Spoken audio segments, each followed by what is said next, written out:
ચૈતર વસાવાના ગઢમાં આપના ઉમેદવાર સાથે દાવ થઈ ગયો। છેલ્લી ઘડી સુધી મેન્ડેટ જ ન મળ્યું। જો કે આ દાવ બીજા કોઈએ નહીં પરંતુ ચૈતર વસાવાના નજીકના એક નેતાએ જ કર્યો હોવાનો ઉમેદવારે દાવો કર્યો છે। સાથે જ નારાજ થયેલા ઉમેદવારે આપના કાર્યકર્તાઓ સાથે કેસરિયો કર્યો છે અને હવે ચૈતર વસાવાના ગઢને ધ્વસ્ત કરવા માટે તૈયારી પણ શરૂ કરી છે।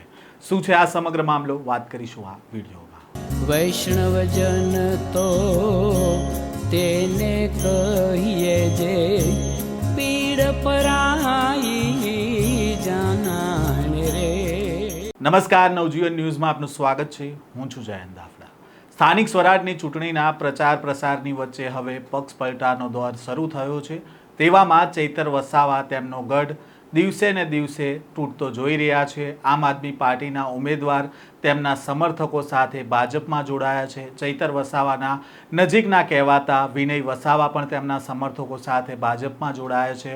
હાલ ચૈતર વસાવાને ડેડિયાપાડામાં જવા પર પ્રતિબંધ છે। તેવામાં સ્થાનિક સ્વરાજની ચૂંટણી ટાણે ચૈતર વસાવાનો ગઢ તૂટી રહ્યો હોય તેવો ઘાટ સર્જાયો છે। આપના ઉમેદવારનું નામ જાહેર થઈ ગયા બાદ મેન્ડેટનો ખેલ થઈ ગયો હોવાની વાત સામે આવી છે। નર્મદાના ચિગદા તાલુકાના કુટિયાબા તાલુકા પંચાયતના ઉમેદવાર વિનય વસાવાને અંતિમ દિવસ સુધી મેન્ડેટ જ આપવામાં ન આવ્યું અને તેમણે આરોપ લગાવ્યો કે ચૈતર વસાવાના ખાસ એવા દેવ વસાવા મેન્ડેટ ચોરીને જતા રહ્યા અને તેમનું નામ કાપી નાખ્યું। આ વાતથી નારાજ થઈને તેમણે તેમના સમર્થકો સાથે ભાજપમાં જોડાયા છે। ત્યારે શું કહી રહ્યા છે આપના નેતાઓ જે ભાજપમાં ગયા છે તેમને સાંભળીએ। આમ આદમી પાર્ટીમાંથી આજે અમે ગોદવાવ ગામના નવયુવાનો એવા અજીતભાઈ એવા 17 જણા અમે અને સોરાપાડાના 7 થી 8 જણા એટલે અમે 21 થી 22 જણા આજે અમે આમ આદમી પાર્ટીમાંથી ભારતીય જનતા પાર્ટીમાં જોડાયા છે। એવા જ અમારા નીલભાઈ ભારતીય જનતા પાર્ટીના અધ્યક્ષ અને મહામંત્રી એવા અમારા ભોલાભાઈની આગેવાનીમાં અને બહુ જોરદાર અને બહુ વ્યવસ્થિત રીતે અમે આજે ભારતીય જનતા પાર્ટીમાં અમે જોડાઈ રહ્યા છે। બધાનો ખૂબ ખૂબ ધન્યવાદ, આભાર અને એવી જ રીતે આપણે આગળ કામ કરતા રહીશું ભારતીય જનતા પાર્ટીમાં અને બધાનો સાથ સહકાર મળી રહે એવી જ મારી પ્રાર્થના બધાને। જય હિન્દ, જય ભારત।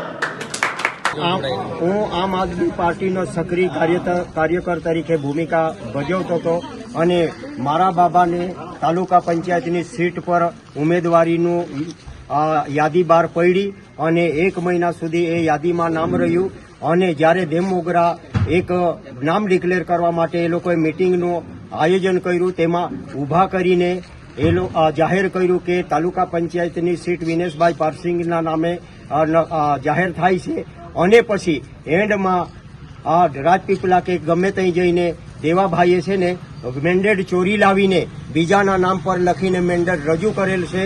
એથી અમે અમારા સમર્થકો અને અમારા આખા ગામના જે કાર્યકરો અને આગેવાનો સાથે બીજેપી પાર્ટીમાં વિધિવત રીતે જોડાઈએ છીએ। એ સાથે હું મારા વક્તવ્યને પૂર્ણ કરું છું। જય હિન્દ, જય ભારત। મારું નામ વિનેશ કુમાર પારસિંગભાઈ છે। મને આમ આદમી પાર્ટીએ તાલુકા પંચાયત પર સીટ આપેલી, એનું દિલ્હીથી ટિકિટ આવેલી 1 મહિના સુધી મને રખડાવી ફર્યા। પછી એન્ડિંગના સમયમાં મને કીધું કે તારું મેન્ડેટ નથી આવ્યું એમ કરી મારે જોડે છેતરપિંડી કરેલી છે। આવી રીતે આ ભારતીય જનતા પાર્ટીએ મને સહકાર આપ્યો છે। આમ આદમીની કિંમત ભારતીય જનતા પાર્ટી જાણે છે। આ છે ને આમ આદમી પાર્ટીના જે મતદારો છે એ લોકો છે ને છેતરપિંડી કરે છે। આવી રીતે લોકોને છે ને જૂઠું બોલીને છે ને ફસાવાના કામ કરે છે। કારણ કે આજે મારી જોડે થયું છે, કાલ તમારા છોકરાઓને તમારા જોડે બી થશે। એના માટે સાવચેત રહો અને બીજેપી પાર્ટી જોડે આવી જાઓ, એ જ અમારી અપેક્ષા છે।